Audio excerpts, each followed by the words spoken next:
I met the war exactly when it started. On the 24th at 5 o'clock in the morning, I was just driving and things around me started exploding. I got straight under the shelling, under the attack, and I thought this is the end.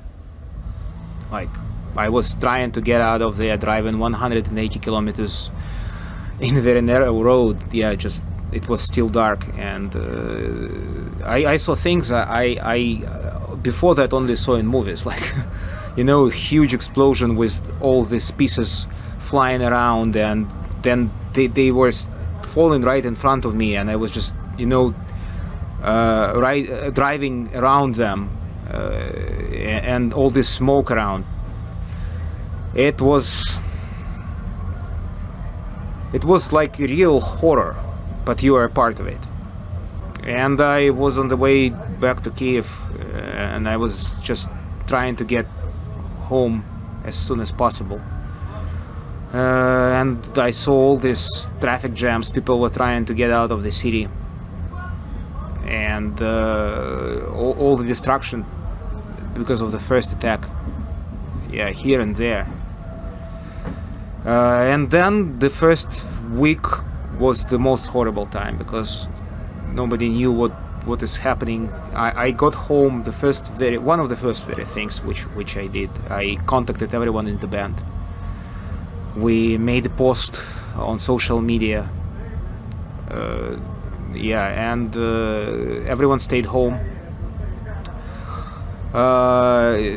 Every half an hour there was a siren, just missile attack alert.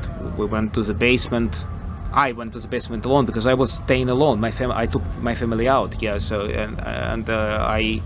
I was alone, just sitting watching news and going crazy.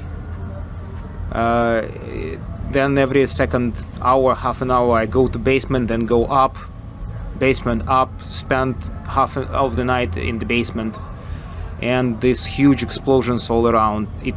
Thing is that it wasn't really close the first night, like 5 kilometers, 10 kilometers away from me. This is not close for us. In our reality, this is not close. But how massive those explosions were, the land was shaking. Yeah, and the real horror started to happen in Gostomel, in the suburb of Kiev. And this is basically when the siege of Kiev started. Yeah, and the next very day, I just felt like, making a sort of stating our position and claiming our position. I made that video, which is on YouTube. I wasn't able to realize things like that could happen. I guess you got quite a lot of comments on your on your personal. Yeah, I was bombarded with texts of all my friends. We were just checking how things are with everyone. I got a bunch of texts from fans from all around the world. Yeah, but somehow we made through this. I remember the third night, if I'm not mistaken, and there was how we call this, the aircraft, remotely controlled. Okay. Yeah, so and it was shot down just a couple of kilometers away from the house I was in, and it was so loud. I almost fell off the bed. I stayed at home for that night, and then this explosion. It was early morning. I almost fell off the bed. Yeah, it was very close to Roman's house, actually, like even closer than to mine. I've seen quite a lot of footage of the war, obviously, and there's obviously quite a lot of houses destroyed. So, exactly. How is it with your own houses? Are they still there, or have they all been destroyed? Or no. Fortunately, our houses where we live, they're all okay. We just were lucky to be on the safest part of the city. Okay.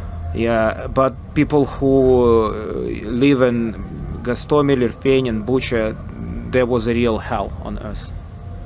There was a real hell on earth.